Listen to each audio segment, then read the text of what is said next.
I don't know if you like easy pallet projects or not, but that's what I have for you today.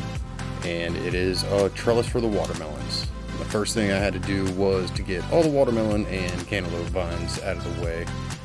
And then I just made some simple trellises. If you have any old pallets lying around, or if you can grab some, a lot of places you can just go to like a warehouse and pick them up for free.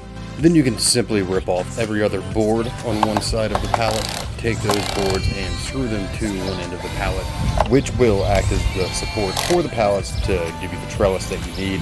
It should be about 30 degrees. If you need to, cut the boards down a little bit, but you more than likely won't really need to worry about it too much. Really, there isn't too much more to it, but if you like what you've seen so far, be sure to like and follow, and if you know anybody that could use this information, go ahead and share it with them. Once you get all this put together, you can just set them up on the ends. Be careful not to cut any of the vines, then you can help guide the vines up the pallets themselves. Just be sure not to cut any of the vine. You may have to reach under to pick them a little bit, but all in all, it's pretty easy. This really only took me about 20 minutes. Thanks for watching.